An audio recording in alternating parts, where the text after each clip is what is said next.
আমি শামীম ওসমানী বহু মাহফিল থেকে পালাতে হয়েছে। ইউনিভার্সিটিরা বাধা দিয়েছে, মাহফিল হবে না, মাহফিল 144 ধারা, কথা জোরে বলতে হবে, ঠিক কিনা? এই দিনও চলে গেছে। আউল নামের ফাউলেরা এক সময় বাংলাদেশ কাঁপিয়ে পালা গান করত, শরীয়ত মারিফত, শুনেছেন কোনদিন? তারা এখন আউল নামের ফাউলেরা বাজে কথা বলছে, তৌহিদের জনতা লাঠি পেটা করে তাদের পানির মধ্যে ঢুকিয়ে দিচ্ছে। এটা হলো দিনের পরিবর্তন। যেই দেশে ইসলামিক রাজ কায়েম হবে সেই দেশের মধ্যে কোনো ফাউল থাকতে পারবে না। ইসলামিক রাষ্ট্র যখন কায়েম হবে সেই জায়গার মধ্যে কোনোদিন গাঁজাখোর, ইয়াবাখোর, ফেন্সিডিল খুঁজে পাওয়া যাবে না। মা বোনদের বাড়তি নিরাপত্তার প্রয়োজন হবে না, টকবগে যুবকরা নিরাপত্তা দিয়ে গন্তব্যস্থান পর্যন্ত পৌঁছে দিয়ে আসবে। ও সাহাবায়ে কেরাম, কিয়ামত পর্যন্ত নবী রাসূল আসবে না, আমার উম্মতের মধ্য থেকে হক্কানি রব্বানি উলামায়ে কেরাম আসবেন। আলেম হয় তিন প্রকার, একটা দরবারি, একটা দরকারি, আর একটা হয় সরকারি। কথা বলে না। দরবারির কোনো সমস্যা নাই, সরকারের কোনো সমস্যা নাই, দরকারের সমস্যা, ঠিক না বেঠিক? কারণ একই মঞ্চে এক বক্তা আসছে, পুলিশ প্রশাসন নিরাপত্তা দিয়ে মাহফিল করার ইজাজত দেয় এবং নিরাপত্তা সর্বোচ্চ দেয়। ঠিক ওই জায়গায় যদি দরকারি কোনো বক্তা আসতে চায়, জাতির পক্ষে যদি কোরআন সুন্নাহর সহি আলোকে যদি বাস্তবতার নিরিখে কোরআন হাদিসের কথা বলে, তখন 144 ধারা জারি হয়। মনে রাখবেন, আল্লাহর পক্ষে যদি আপনি আমি কথা যদি সঠিক বলতে না পারি, তাহলে দাঈ ইলাল্লাহ আমরা দাবি করতে পারবো না। রাজনৈতিক কোন নেতৃবৃন্দ যদি রাজনৈতিক শৃঙ্খলা ভঙ্গ করে দল থেকে বহিষ্কার করা হয়, ঠিক তেমনি ভাবেই উলামা ওয়ারাসাতুল আম্বিয়া হতে চাইলে আল্লাহ কথা বলতে বলেছেন যেইভাবে, রাসূল করিম সাহাবায়ে কেরামদেরকে কথা বলেছেন যেইভাবে, জাতিকে কথা বলার নির্দেশ দিয়েছেন যেইভাবে, ওইভাবে যদি কথা না বলে সে নায়েবে নবী থাকতে পারে না।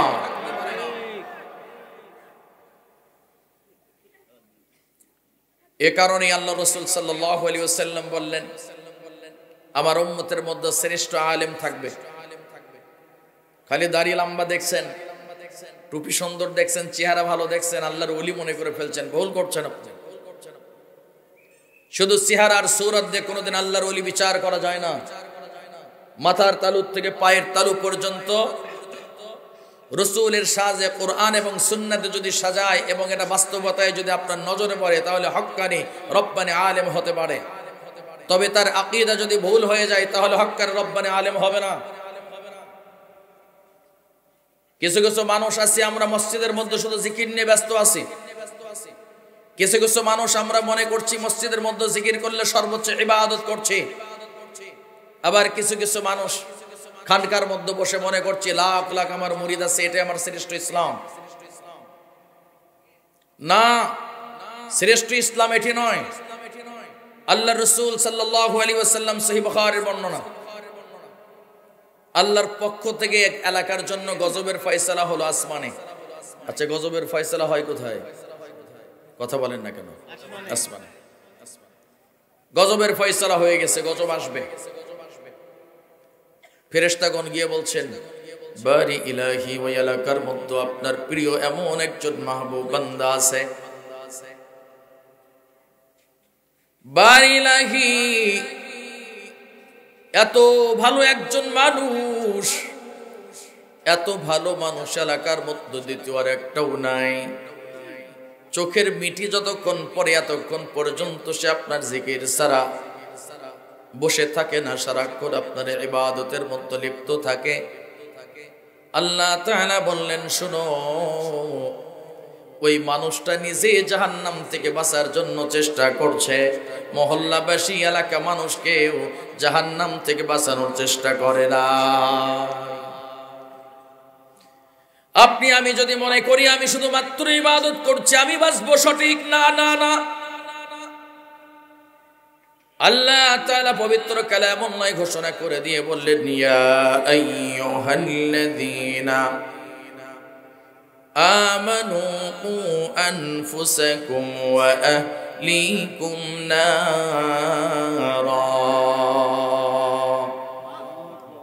আপনি শুধু জাহান্নামের আগুন থেকে বাঁচলে চলবে না, পরিবার পরিজন গ্রামবাসী মহল্লাবাসীকেও জাহান্নামের আগুন থেকে বাঁচানোর প্রচেষ্টা করতে হবে। আল্লাহ তাআলা বললেন, যাও যাও যাও, যত আমার প্রিয় হোক না কেন, নিজে বাঁচতে চায় আর ইবাদত করে, ওই গোটা গ্রামকে তোমরা ধ্বংস করিয়া দাও। এতে বোঝা যায় শুধুমাত্র নিজে বাঁচলে চলবে না, আহলে ওয়াল পরিবার পরিজন দেশবাসীকেও বাঁচানোর চেষ্টা করতে হবে। ঠিক কিনা? ঠিক তেমনি আজকে আমার বাংলাদেশে এক শ্রেণীর আলেম আমরা ওয়াজ করি, শুধুমাত্র আমলের বয়ান করে শেষ করি না। শুধুমাত্র আমলের বয়ান দিয়ে শেষ করলে হবে না। আপনার আমার প্রত্যেক যে কালেমা পড়েছেন লা ইলাহা ইল্লাল্লাহ, যে একবার কালেমা পড়েছেন, তার অন্তরে থাকবে আল্লাহর জমিনে আল্লাহর দ্বীন কিভাবে প্রতিষ্ঠিত করা যায়। আল্লাহর জমিনে আল্লাহর দ্বীন প্রতিষ্ঠিত না হওয়া পর্যন্ত ইসলাম পরিপূর্ণ হতে পারে না। আল্লাহর জমিনে আল্লাহর দ্বীন যখন প্রতিষ্ঠিত হবে, তখন চোর থাকবে না, ডাকাত থাকবে না, সন্ত্রাস থাকবে না, রাহাজানি থাকবে না। কখনো কোনো মানুষ কোনো রক্তচক্ষু কারো কাছে দেখাতে সাহস পাবে না। আমি আপনাদের খেদমতে যে আয়াতে কারিমা তেলাওয়াত করেছি, সে আয়াতে কারিমার নিরিখে কিছু আলোচনা করতে চাই। যদিও বা আমাকে এমন সময় উঠিয়েছেন যেই সময় আমি মোনাজাত করে নেমে যাই। আমি কোনো দলের পক্ষে বিপক্ষে কথা বলতে আসি নাই, আমি আসছি কোরআন এবং হাদিসের আলোকে আলোচনা করতে। এটা রাজনৈতিক কোনো মঞ্চ নয় যে রাজনৈতিক একতরফা বক্তব্য দিয়ে যাব। তবে আপনাদের কাছে এই আয়াতের নিরিখে কিছু কথা বলি, যদি ইমানদার হন খুব ভালো লাগবে। মনে রাখবেন, অতক্ষণ পর্যন্ত আপনাকে কোনো ব্যক্তি ভালোবাসবে যতক্ষণ পর্যন্ত আপনার মত, আপনার বক্তব্য তার মতের সঙ্গে মিলে, ততক্ষণ আপনি খুব বেস্ট। ঠিক না? আর মহাসত্য কথা বলেছেন, সে কথাটা মহাসত্য, কিন্তু আপনার মতের বিপক্ষে চলে গেছে, তখন আপনি আর বেশ নয়, আপনি মহা খারাপ হয়ে গেছেন। এই বক্তা চলবে না, এই ওয়াজ চলবে না, এগুলো বাজে ওয়াজ, বেহুদা ওয়াজ। আপনি মনে রাখবেন, সব মেমোরিতে, সব ফোনে সব কিছু সাপোর্ট করে না।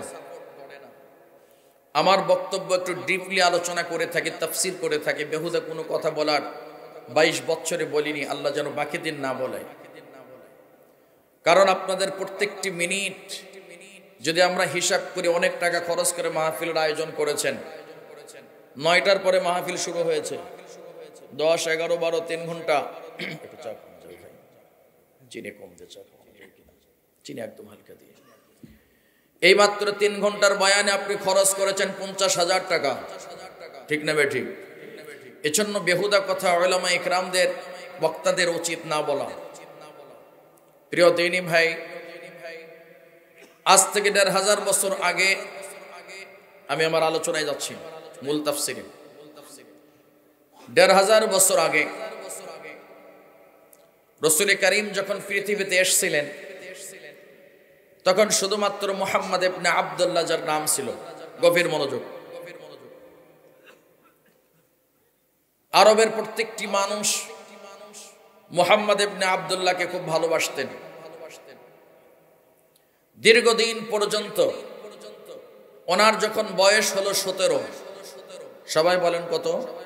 17 বছর বয়সে ইয়ং টকবগে যুবক ছেলেদেরকে নিয়ে একটা সংগঠন করেছিলেন, নাম ছিল হিলফুল ফুজুল। এই সংগঠন থেকে উনি দেখেছেন তখন মাইট ইজ রাইট, জোর যার মুলুক তার। যার যেমন শক্তি ছিল সেই মোতাবেক শক্তিমত্তার পরিচয় দিয়ে সব দখল করে ফেলত।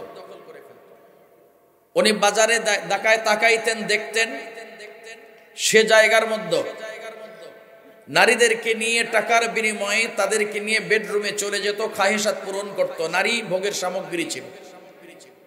বিআইয়ি যামবিন কুতিলাত। আপনারা যদি কেউ বাইতুল্লাহ গিয়ে থাকেন তাহলে দেখবেন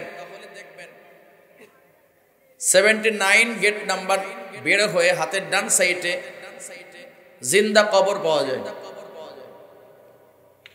জিন্দা কবরস্থান, বিশাল গর্ত। এই সাইড দিয়ে আত-তাইসির এলাকায় প্রবেশ করা যায়, বাইতুল্লাহর হেরেমের সাথে। এই একটা মেয়ের নাম ছিল জামিলা, সম্ভবত ওয়াজটা অনেক শুনেছেন, দাহিয়াতুল কলবির মেয়ে। একে জিন্দা কবর দিয়েছিল ওখানে। অপরাধটা কি ছিল? অপরাধ ছিল কন্যা সন্তান হয়ে জন্মগ্রহণ করাটাই ছিল অপরাধ। মুহাম্মদ ইবনে আব্দুল্লাহ যখন বড় হলেন, টকবগে যুবকদেরকে নিয়ে সংগঠনের মাধ্যমে দেশ, জাতি, সমাজ তাদের কাছে দাওয়াতে তাবলীগের কাজ করছেন। খেয়াল করেন, কত বছর বয়সে শুরু করলো? 17। 40 বছর পাইতে কত বছর লাগে? 17 থেকে 40 পাইতে 23। এরপরে নবুয়ত পেয়েছেন, তাহলে 17 থেকে 40 পাইতে লাগে 23 বছর। এটা নবুয়তের আগে না নবুয়তের পরে? নবুয়তের, রাইট। একটু সময় দেন আমাকে, অল্প সময়ে তাফসীরটা বোঝেন। তাহলে দাওয়াতে তাবলীগ দেশ, জাতি, সমাজ সংস্কার করার জন্য নবুয়তের আগে দাওয়াত দিয়েছেন 23। উনি ইন্তেকাল করেছেন কততে? নবুয়তের পরে কত বছর বলেন? 23। নবুয়তের আগেও 23, পরেও। পরের 23 দুই ভাগে বিভক্ত, মাক্কি এবং মাদানী। নোটেবল পয়েন্ট, পরের 23 বছর দুই ভাগে বিভক্ত। একটা হলো মাক্কি জীবনী, আর একটা হলো মাদানী জীবন, অর্থাৎ মক্কার জীবন আর একটা মদিনার জীবন। এতটুকু জেনে রাখেন। এখন আমি মূল তাফসিরে যাই। নবুয়তের আগের 23 বছর নেতা ছিলেন আবু জাহাল, নাম ছিল আবুল হাকাম, পরে নাম হলো মূর্খর পিতা। আগে ছিল জ্ঞানের পিতা, এখন হয়ে গেছে মূর্খর পিতা। আবু জেহেল দীর্ঘদিন পর্যন্ত মুহাম্মদ ইবনে আব্দুল্লাহর কার্যক্রম দেখেছেন, আর সকলকেই বলেছেন আমার ভাতিজা মুহাম্মদ ইবনে আব্দুল্লাহ এই যে এত ভালো, এত ভালো, এমন মানুষ একটাও হয় না। দীর্ঘদিন পর্যন্ত দাওয়াত দিচ্ছেন, আল্লাহ তাআলা অবজার্ভ করছেন। এই পর্যায়ে দেখার পর আল্লাহর রাসূল সাল্লাল্লাহু আলাইহি ওয়াসাল্লাম টকবগে যুবক, এর মধ্যে বিবাহ করেছেন 40 বছরের মধ্যবয়স্ক একজন রমণীকে, যার নাম ছিল খাদিজা। দীর্ঘদিন পর্যন্ত দাম্পত্য জীবন অতিবাহিত করেছেন, কোনো ঝগড়া নাই, কোনো ফাসাদ নাই, কিচ্ছু নাই। মুহাম্মদ ইবনে আব্দুল্লাহ এতদিন পর্যন্ত দাওয়াত দিচ্ছেন। আবু জেহেল তার পার্লামেন্টে বারবার প্রশংসা করছেন। এক পর্যায়ে বললেন, শোনো তোমরা, আমার ভাতিজা মুহাম্মদ ইবনে আব্দুল্লাহ এই যে কথাগুলি বলতেছে তোমাদের কাছে কেমন লাগে? পার্লামেন্টের সবাই বললেন খুব ভালো লাগে। একজন বললেন, ওগো আমাদের নেতা, আমার সমস্ত স্বর্ণ এবং রৌপ্য মুদ্রা সবকিছু গিয়ে মুহাম্মদ ইবনে আব্দুল্লাহর কাছে আমি আমানত রেখেছি। কিছুদিন পর যখন জিজ্ঞেস করলাম, সঙ্গে সঙ্গে অমনি আমাকে নিয়ে এসে দিয়েছে। আমার মন বলছে মুহাম্মাদের চাইতে বড় আমানতওয়ালা আর একজন নাই। তাই নাকি? বলে হ্যাঁ। ও পার্লামেন্ট মেম্বার, তোমাদের কাছে আমার প্রশ্ন, তোমরা বলো মুহাম্মদ তোমাদের কাছে কেমন? বলে খুব ভালো। নবুয়তের পূর্বে 23টি বছর জিন্দেগিতে আমার আপনার নবীজি শুধু প্রশংসা পেয়েছেন, প্রশংসা পেয়েছেন, প্রশংসা পেয়েছেন। আল্লাহ তাআলা ডাক দিয়ে বললেন, মুহাম্মাদুর রাসূলুল্লাহ সাল্লাল্লাহু আলাইহি ওয়াসাল্লাম, আপনাকে 40 বছর বয়সে আপনাকে নবুয়ত দান করলাম। এতদিন পর্যন্ত দাওয়াত দিয়েছেন আপনার মতো, আজ থেকে তাওহীদের দাওয়াত দেবেন। আমি চাই যেইভাবে সেই মতো। এতদিন দিয়েছেন আপনার মতো, আজ থেকে আপনার মতো দাওয়াতের কোনো অপশন নাই।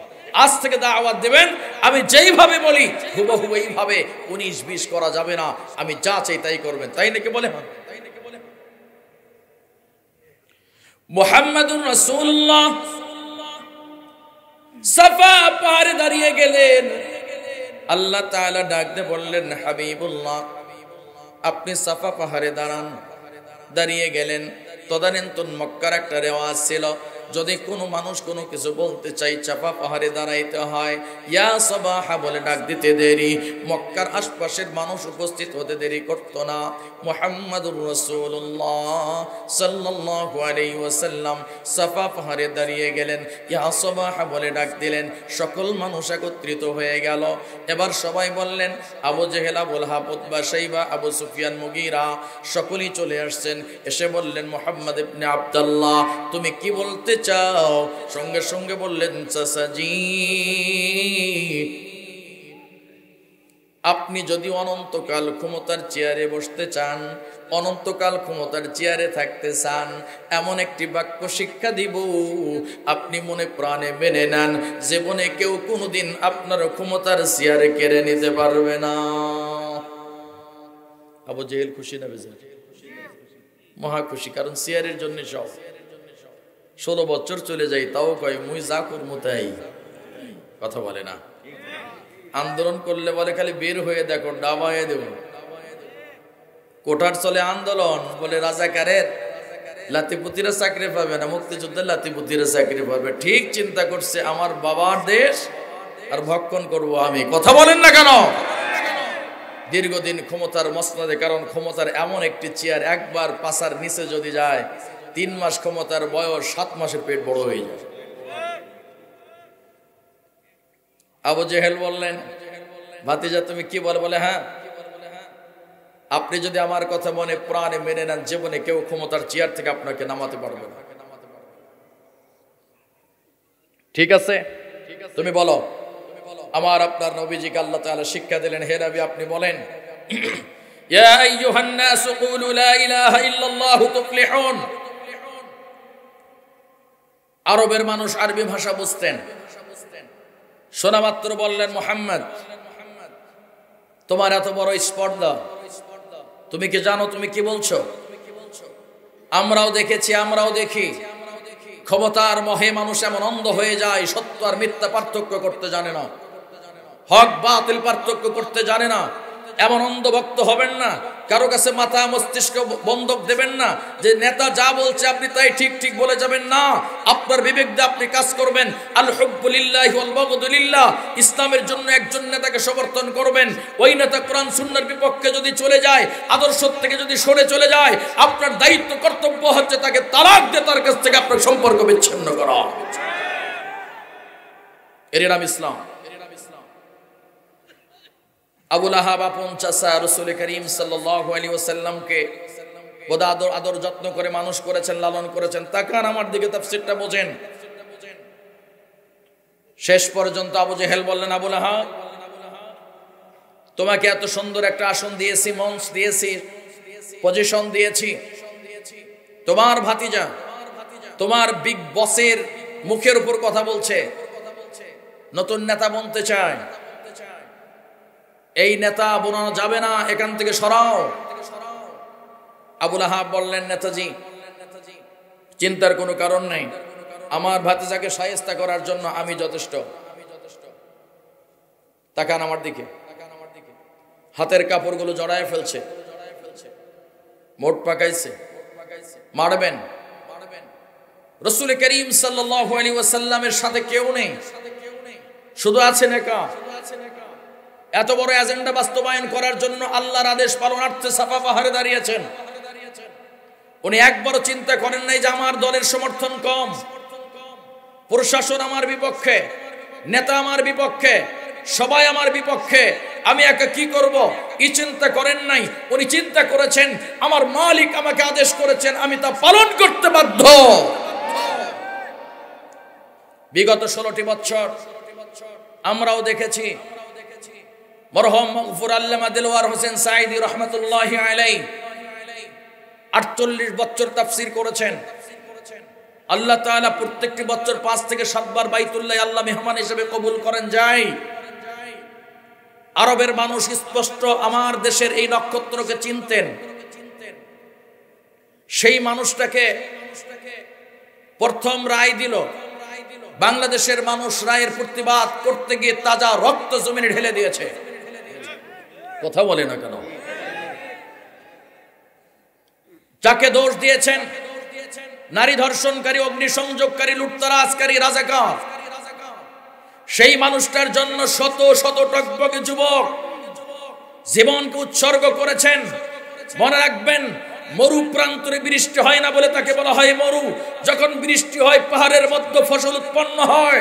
ঠিক তেমনি বাংলার জমিনে শহীদদের রক্ত যেদিন প্রবাহিত হয়েছে, আল্লাহর দ্বীন বিজয়ীর স্বপ্ন বাংলার মানুষ দেখতে শুরু করে দিয়েছে।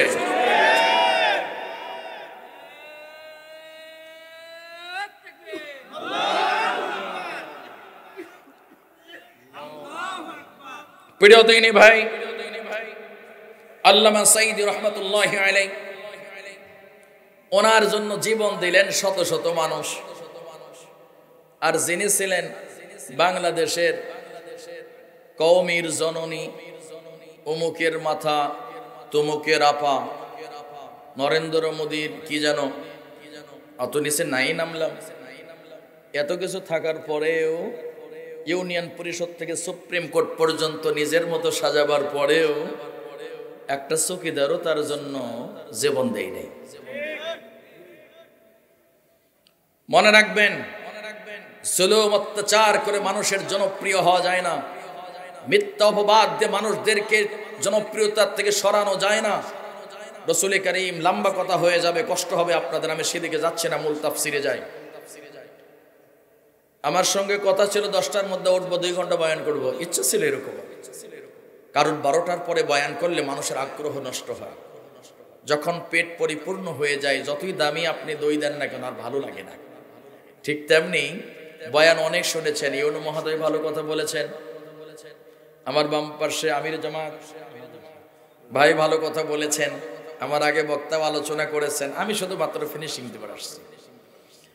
প্রিয় দিনী ভাই, আল্লাহর রাসূল খেয়াল করেন, আছেন কোথায়? সাফা পাহাড়ে।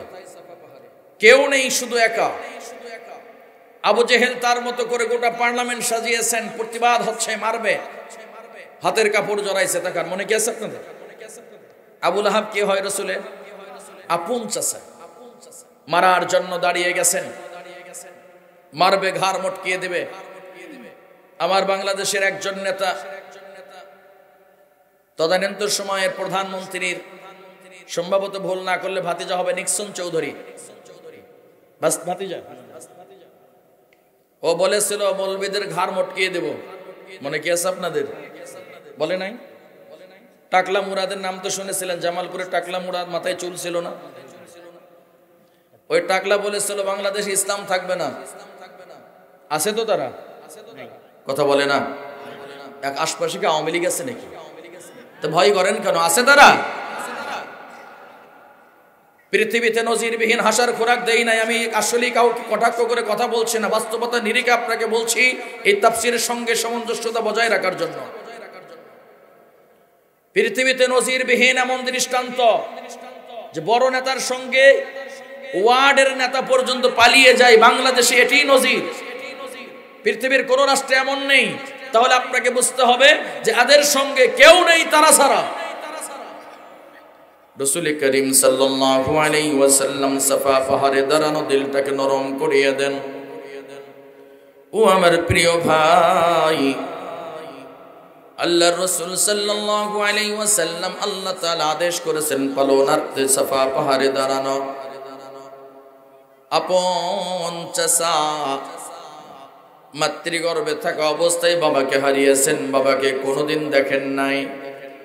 যেই চাচা ভালোবাসা দিয়ে, আদর, যত্ন, মোহাব্বত দিয়ে বাবার ভূমিকা পালন করে লালন পালন করেছেন, সেই মানুষটা মারার জন্য হাতের কাপড় জড়িয়েছেন। ঠিক ওই সময় চাচার দিকে তাকাবার পর রাসূলের চোখের কোণার মধ্যে পানি। মালিককে ডেকে বলে, মালিক, পৃথিবীতে আপনজন তার সন্তানটাকে বাঁচানোর জন্য এগিয়ে আসে, কিন্তু আমার চাচা আমারে মারার জন্য তেরে আসতেছে। ও মালিক, এই বুঝে আমি ধরা খেয়ে গেলাম, আমাকে বাঁচাবার কেউ নাই। আল্লাহ তাআলা জিবরাইলকে ডাক দিয়ে বললেন, ও জিবরাইল চলে যান, আমার হাবিব ভয় পেয়ে গেছে, আপনি চলে যান। চলে গিয়ে বলেন, মুসলিম জাতির পিতা মিল্লাত আবিকুম ইব্রাহিম হুয়া সাম্মাকুমুল মুসলিমিন।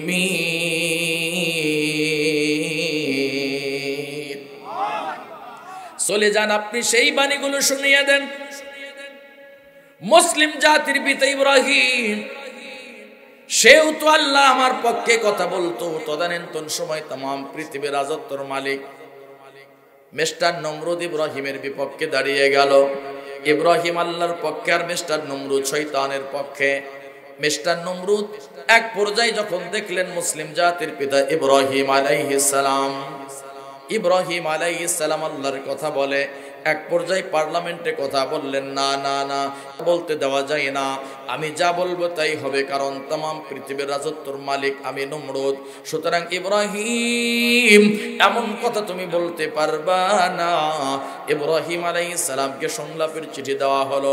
আলাম তারা ইলাল্লাযী হাজ্জা ইব্রাহিম ফি রাব্বিহি আন আতাহুল্লাহুল মুলক ইয ক্বালা ইব্রাহিম রাব্বিয়াল্লাযী ইউহয়ী ওয়া ইউমীত ক্বালা আনা উহয়ী ওয়া উমীত। অনেক লম্বা আয়াত, আমি সেদিকে যাচ্ছি না, 12টা বেজে যায়। আমার প্রিয় দিনী ভাই, ইব্রাহিম আলাইহিস সালামের কাছে সংলাপের চিঠি যখন দিল, ইব্রাহিম আলাইহিস সালাম একা, কিন্তু মিস্টার নমরুদের দল বল নিয়ে বসে গেছে। সকল বুদ্ধিজীবী যখন বসে গেছে, ইব্রাহিম আলাইহিস সালামের সঙ্গে সংলাপে যখন বসে গেছে, ইব্রাহিম আলাইহিস সালাম বললেন, আমার সঙ্গে আপনারা কি বাহাস করতে চান? বলে হ্যাঁ। ঠিক আছে, সংলাপ করতে চাইলে কি বলেন? মিস্টার নমরুদ প্রশ্ন করলেন, তোমার রবের বৈশিষ্ট্য সম্পর্কে আমাদেরকে জানাও। সঙ্গে সঙ্গে জানাইলেন, ইয ক্বালা ইব্রাহিম রাব্বিয়াল্লাযী ইউহয়ী ওয়া ইউমীত। আমার রবের বৈশিষ্ট্য যদি জানতে চাও, তাহলে আমার রব তো উনি যিনি জীবন দেয় এবং মৃত্যু ঘটায়। মিস্টার নমরুদ বললেন, ক্বালা আনা উহয়ী ওয়া উমীত, আমিও জীবন দিতে পারি, মৃত্যু ঘটাতে পারি। না না। মিস্টার নমরুদে কথা বলার পরে ইব্রাহিম আলাইহিস সালাম বললেন, না, তুমি পারো ক্ষমতার বলে জালেম হইয়া সব করতে পারবা। আমার রব তো উনি যিনি পূর্ব দিক থেকে সূর্য উঠায় পশ্চিম দিকে ডুবায়। যদি তুমি আমার রবের পাওয়ারে যদি পাওয়ারফুল হয়ে থাকো, পশ্চিম দিক থেকে সূর্য উঠাও, পূর্ব দিকে ডুবাও।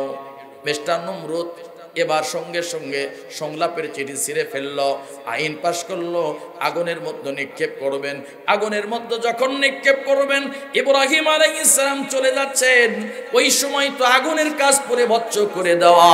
যখন চলে যান ইব্রাহিম আলাইহিস সালামকে আল্লাহর ফেরেশতা এসে বললেন, ও ইব্রাহিম, আপনি যদি আমাদের মাধ্যমে আল্লাহকে কিছু বলেন, আমরা আল্লাহর কাছে আপনার পক্ষে সুপারিশ করব। সঙ্গে সঙ্গে মুসলিম জাতির পিতা জবাব দিলেন, আমার রবকে দেখে না, আমি আগুনে যাই, আগুনে পুড়ে ভস্ম হয়ে যাব। আমার রব আমারে আগুনে পোড়াইয়াও যদি সন্তুষ্ট থাকে, তোমাদের মাধ্যমে আমি আল্লাহর কাছে কিছু বলতে চাই না। আমার মালিক আমাকে যদি বাঁচানোর ইচ্ছা পোষণ করে রক্ষা করবে, আর যদি পুড়ে ভস্ম করতে চায় আমার কোনো আপত্তি না। আমার প্রিয় ভাই, আমার আপনার রাসূলের কানে কানে জিবরাইল আমিন যখন এমন বাণী শুনিয়ে দিলেন, আমার আপনার নবীজি মুস্কি হাসি দিলেন।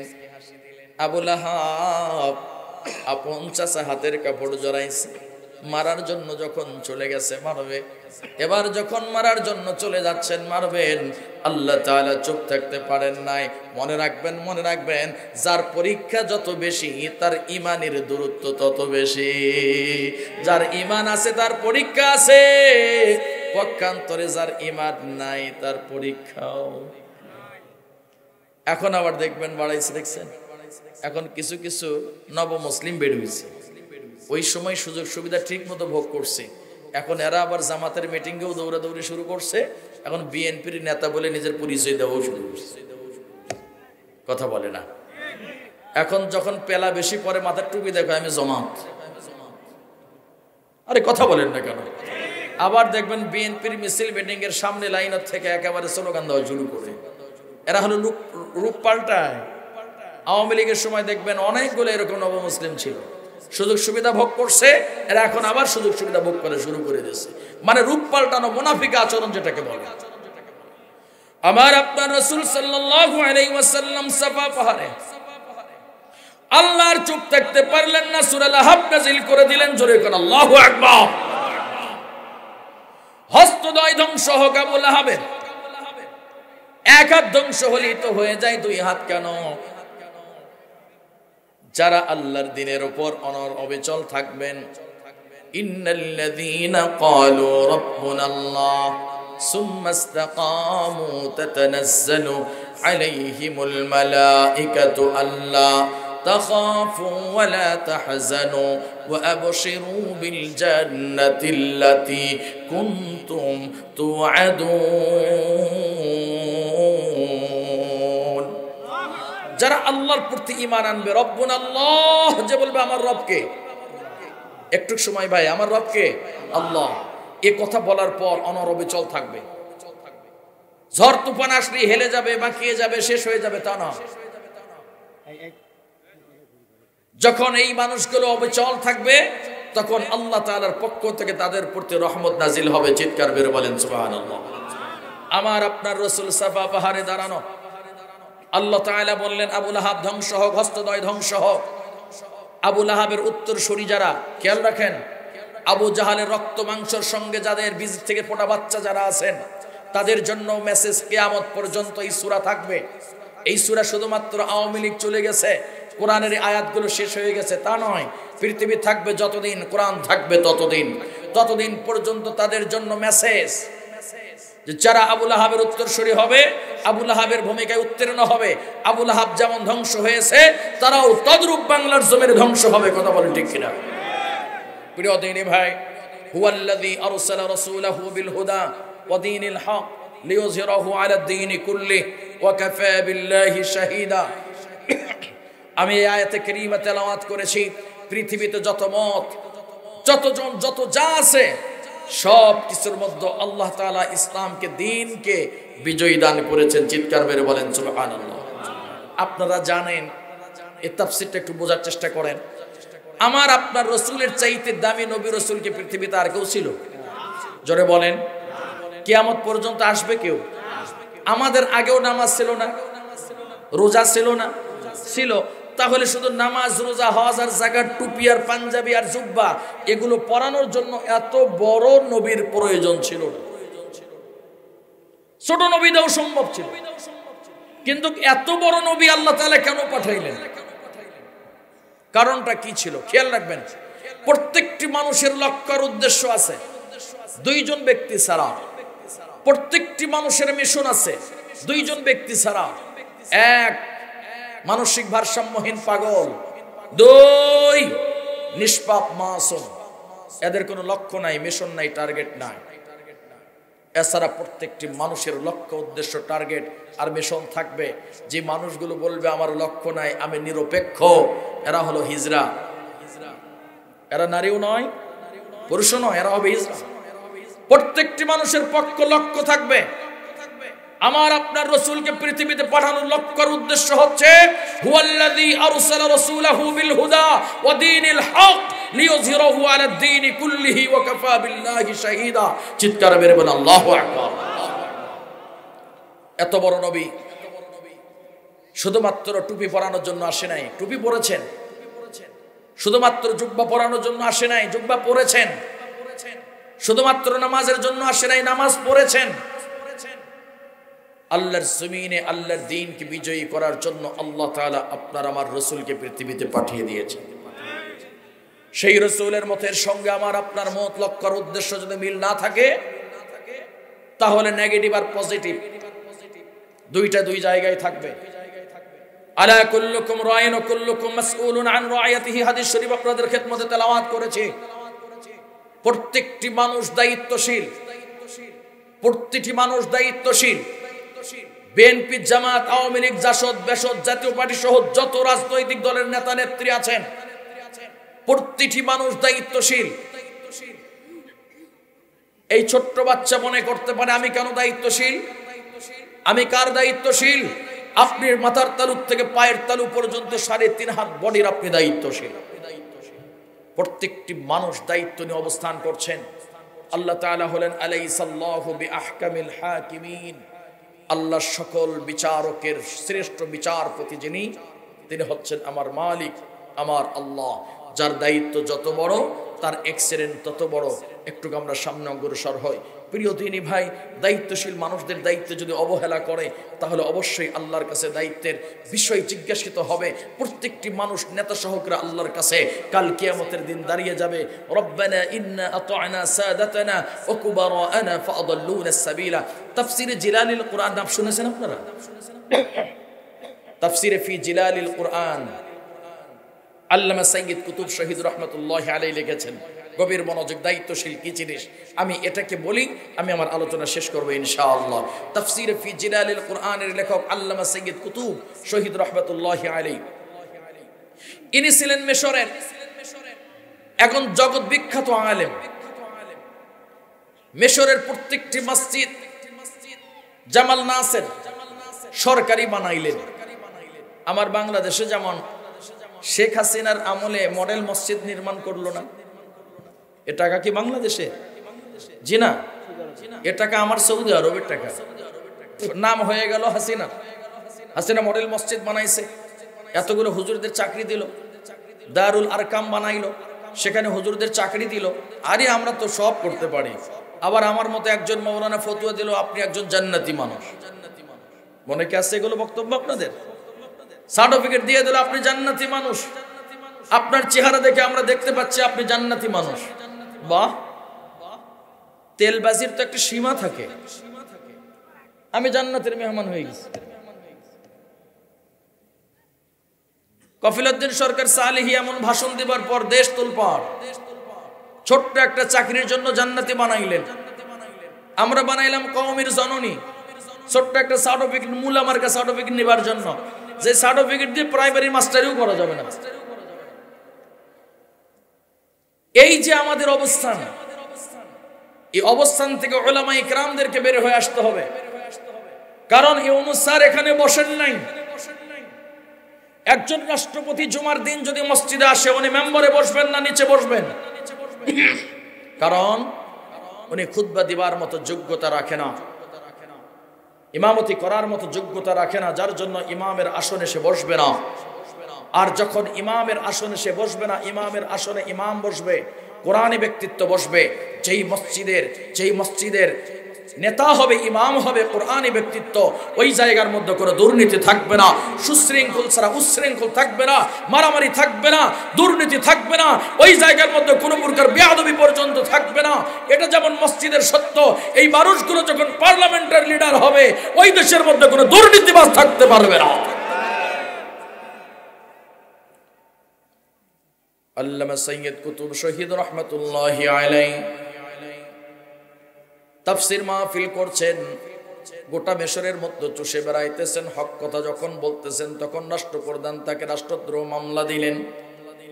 দ্রুত বিচার ট্রাইব্যুনাল গঠন হয়ে গেল। গভীর মনোযোগ প্রিয় দিনী ভাই, সঙ্গে সঙ্গে তাকে দ্রুত বিচার ট্রাইব্যুনালে নেওয়া হলো বিচার করার জন্য। বিচার করছেন, এক পর্যায়ে তাকে ফাঁসির রায় পরে যখন শোনাইতেছে, আল্লামা সাইয়্যিদ কুতুব শহীদ রাহমাতুল্লাহি আলাইহি বললেন, ও বিচারপতি, আপনি তো সরকারের একজন পুতুল, আপনারে লিখে দেবার পর আপনি তা পড়েন। আপনার নিজস্ব কোনো পাওয়ার নাই, নিজস্ব কোনো শক্তি নাই। আপনি যখন এই রায়টা পড়তেছেন, দীর্ঘ 8000 পৃষ্ঠার রায় পড়ার দরকার নাই। আপনি শেষের লাইন বলেন, আমাকে ফাঁসি দিবেন না আমাকে খালাস করে দেবেন? বলে ফাঁসি দিব। সঙ্গে সঙ্গে বললেন আলহামদুলিল্লাহ, আল্লাহর কাছে শুকরিয়া আদা করলেন। এবার বললেন, শুনুন, আপনার বাঁচার একটা অপশন আছে, রাষ্ট্রপতির কাছে প্রাণ ভিক্ষা। বলে, আমার প্রাণের ভিক্ষা তো কোনো রাষ্ট্রপতি পৃথিবীর কোনো মানুষ দিতে পারে না। আমার মালিক যিনি, তিনি হচ্ছেন আমার আল্লাহ। আমার বাংলাদেশেও আমরা দেখেছি বড় বড় মানুষদেরকে যখন ফাঁসির মঞ্চে নিয়ে যাওয়া হচ্ছে, ফাঁসির মঞ্চে যাবেন, ওই সময় পরিবার থেকে কলিজার টুকরে সন্তান গেছে, সহধর্মিণী স্ত্রী পর্যন্ত চলে গেছে। ফাঁসির মঞ্চে কিছুক্ষণ পর যখন চলে যাবেন, তার কাছে গিয়ে স্ত্রী বললেন, স্বামী গো, দীর্ঘ 30টি বছর 35-40 বছর আপনার সঙ্গে একসঙ্গে বসবাস করেছি। আপনি চলে যাবেন, এই বাচ্চাগুলো বারবার দাদু দাদু বলে চিৎকার করছে। কলিজার টুকরা সন্তান বাবাকে বুকের মধ্যে জড়িয়ে নিয়ে কপালের মধ্যে চুম্বন করে বলে, বাবা আপনার চেহারার মাঝে আতঙ্কর কোনো ছাপ নাই কেন গো আব্বা?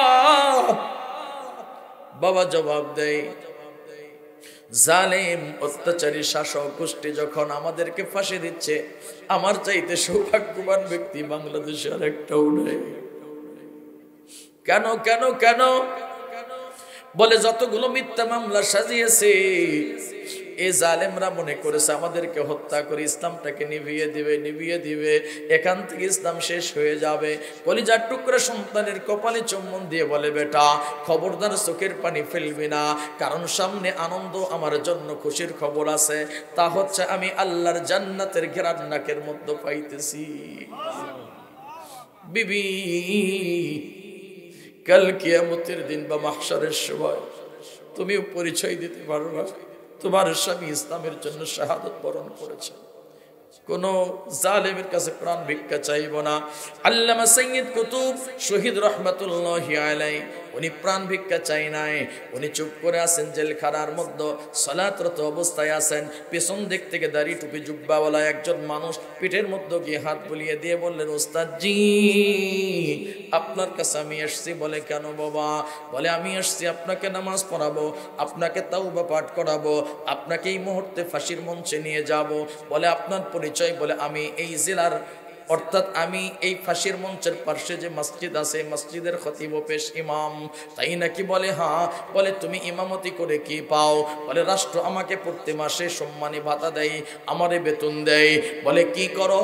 বলে আমি নামাজ পড়াই, ইমামতি করি, জুমার দিন বয়ান করো। বলে হ্যাঁ বয়ান করি। বলে বয়ান করো কি দিয়া? বলে কোরআন দিয়া। আমিও তো বয়ান করি কোরআন দিয়া, তুমিও তো বয়ান করো কোরআন দিয়া। যদি তোমার কোরআন দিয়ে বয়ান করার পর এই রাষ্ট্রপ্রধান যদি তোমার বেতন দেয়, তাহলে তোমার রাষ্ট্রপ্রধান আমাকে কেন ফাঁসি দেয়? এর জবাব কি তোমার কাছে আছে? বলে না। বলে তাই নাকি? বলে হ্যাঁ। তাহলে তুমি বলো, হুয়াল্লাযী আরসালা রাসূলাহু বিল হুদা ওয়া দীনিল হক লিইয়ুযহিরাহু আলাদ-দীনি কুল্লিহি ওয়া কাফা বিল্লাহি শাহীদা। মুহাম্মাদুর রাসূলুল্লাহ ওয়াল্লাযীনা মা'আহু আশিদ্দাউ আলাল কুফফারি রুহামাউ বাইনাহুম তারাহুম রুকআন সুজদান ইয়াবতাগুনা ফাদলাম মিনাল্লাহি ওয়া রিদওয়ানা। আল্লামা সাইয়্যিদ কুতুব শহীদ রহমাতুল্লাহি আলাইহি এবার ডাক দিয়ে বললেন, জনাব আপনার রাষ্ট্র আপনার সরকার আপনার বেতন দিল, আর আমাকে ফাঁসির মঞ্চে নিবার জন্য করে আমার কাছে আপনি এগিয়ে আসছেন। আপনার কাছে ছোট্ট প্রশ্ন, এই কোরআন আপনি পড়াশোনা করেছেন? বলে হ্যাঁ। তাফসির করেন? বলে হ্যাঁ। আমি ঠিক সেই কোরআন দিয়ে তাফসির করি। আমার তাফসির শুনে তোমার রাষ্ট্র বেজার হয়ে আমারে ফাঁসি দিচ্ছে, আর এই তাফসির তোমার মুখ থেকে শুনে সরকার তোমাকে পুরস্কৃত করছে। তাহলে তোমার ইসলাম আমার ইসলাম, তোমার আকীদা আমার আকীদা, তোমার বুঝ আমার বুঝ এক হতে পারে না। আমার প্রিয় ভাই, তাহলে বোঝা গেল আমার দেশের মধ্যে শুধু নয়, শত শত বছর পূর্বেও ইসলামের জন্য যারা সঠিক কথা বলেছেন তাদেরকেও ফাঁসির মঞ্চে যেতে হয়েছে। কথা বলেন না কেন? নতুন করে ফাঁসির মঞ্চে যাওয়া, জেল জুলুম অত্যাচার সহ্য করা ইমানি পরীক্ষা। ইমানি পরীক্ষায় উত্তীর্ণ হবেন। আমার বাংলাদেশের এই নক্ষত্রগুলোকে যখন ফাঁসি দিয়েছে এই জালেমেরা মনে করো ইসলাম শেষ হয়ে গেছে। এরপরে যখন আন্দোলন শুরু হয়ে গেল, ছোট্ট ছোট্ট বাচ্চারা আন্দোলন করলো, আন্দোলনের বিনিময় জালিম অত্যাচারী সব ফেলে দিয়ে পালাইতে বাধ্য হলো। কে বলেছে শুধু এনসিপি এরা আন্দোলন করেছে? না না না, আমরা ময়দানে কি করছি 16টি বছর আপনি আপনার জায়গা থেকে প্রতিবাদ করেছেন, দাঁড়িয়েছেন।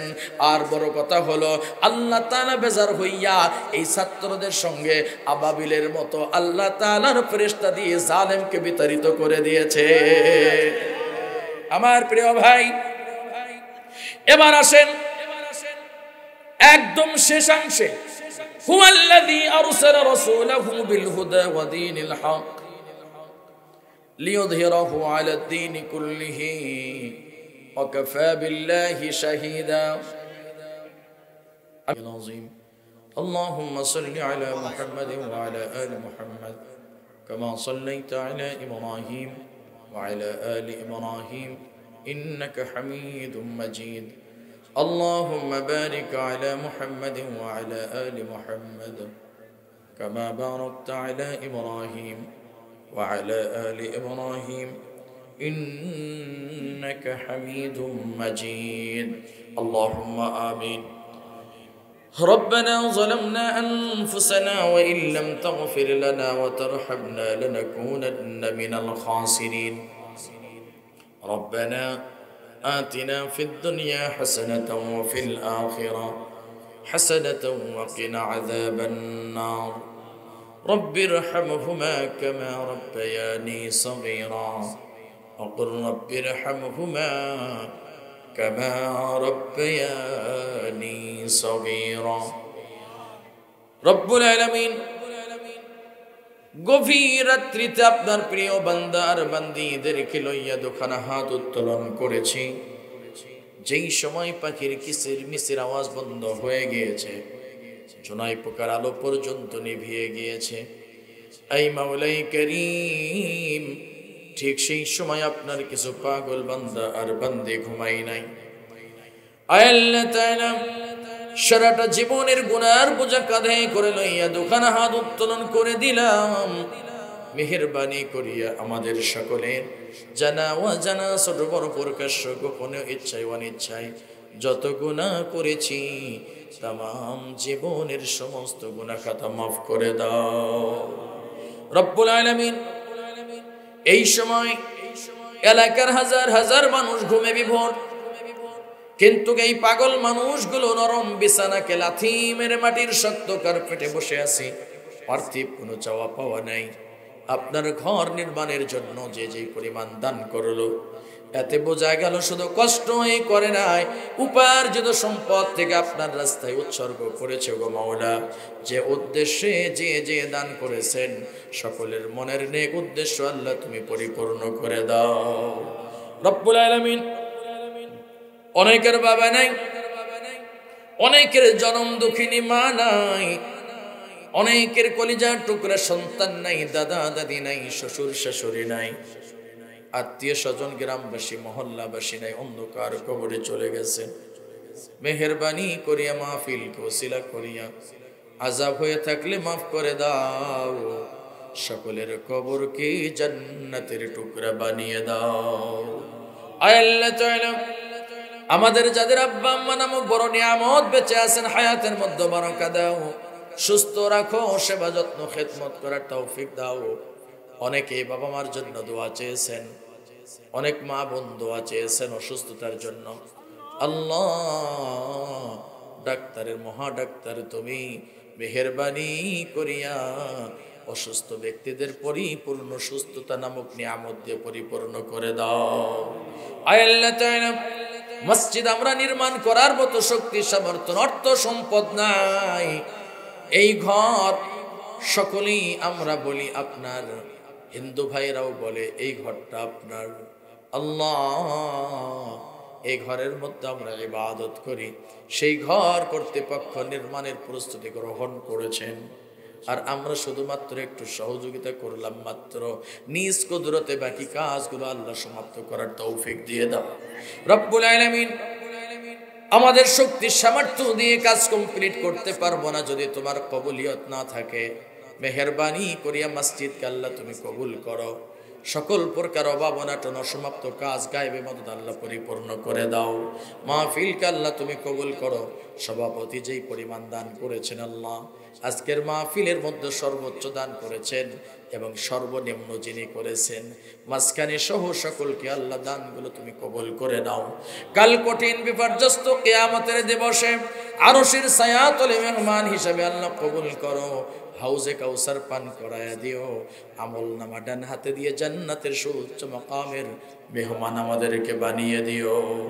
আল্লাহ তাআলা যতদূর পর্যন্ত মাইকের আওয়াজ যায়, আজকের মাহফিল থেকে আমরা সকলের জন্য দোয়া করছি। আর অন্তর্গত যত মাইয়েত অন্ধকার কবরে শায়িত আছেন, সকলের কবর আযাব আল্লাহ তুমি মাফ করিয়া দাও।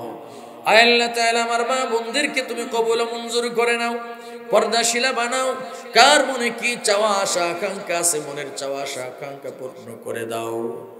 ইয়ং জেনারেশন যুবক ভাইরা অক্লান্ত পরিশ্রম করে তাফসীর মাহফিল তথা জান্নাতের বাগান সুন্দর করে সাজিয়েছে মাওলা, এই সমস্ত যুবকদের জান্নাতের মেহমান হিসেবে কবুল করে নাও। বক্তা শ্রোতাকে কবুল করো, অতিথি বৃন্দদেরকে কবুল করো, এই অনুমহাদয় সহ জেনারেশনের সকলকে আল্লাহ তুমি কবুল করে নাও। যেই যোগ্যতার প্রয়োজন সেই যোগ্যতাটুকুন বক্তাকে তুমি দিয়ে দাও আল্লাহ। যেই সুস্থতার প্রয়োজন সুস্থতাটুকু তুমি দান করে দাও। যতটুকু কথা বলেছি বাংলার জমিনে আল্লাহ দিনটাকে তুমি বিজয়ী করে দাও রব্বুল আলামিন। আজকের পার্লামেন্ট যদি আমরা কোরআন দিয়ে সাজাইতে পারি, আমার দেশের মধ্যে দুর্নীতিবাজ থাকবে না, চুরি ডাকাতি থাকবে না, ছিনতাই থাকবে না, বেনামাজি থাকবে না, যাকাত দেয় না এমন ব্যক্তি তারা চুপ থাকতে পারবে না। মেহেরবানি করি আল্লাহ পার্লামেন্ট কোরআনী পার্লামেন্ট হিসেবে আল্লাহ তুমি কবুল ও মঞ্জুর করে নাও। আয় আল্লাহ তাআলা, পরিশেষ দরখাস্ত মাওলা, সকলকে বাইতুল্লাহর মেহমান না বানানো পর্যন্ত মালাকুল মউতের সঙ্গে সাক্ষাৎ করায়েন না। রব্বানা ফাগফির লানা যুনুবানা ওয়া কাফির আন্না সাইয়্যাতিনা ওয়া তাওয়াফানা মা'আল আবরার।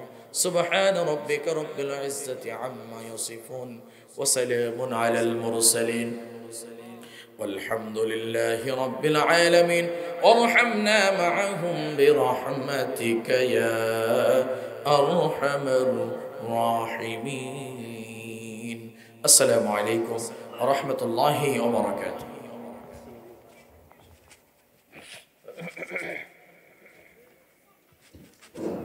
স্বেচ্ছাসেবকদের দৃষ্টি আকর্ষণ করছে, তোমরা যে সমস্ত কাজগুলো আছে কাজগুলো না করে কেউ চলে যাবে না, অনেক কাজ আসলে বাকি।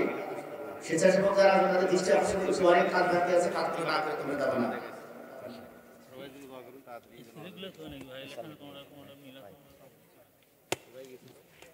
ওইটা আমার ছোট মেজো, তাই সভাপতি ছিল, এটা ফুগাতো ভাই। লোক সংখ্যা কম হলেও দান দিয়েটা ভালো।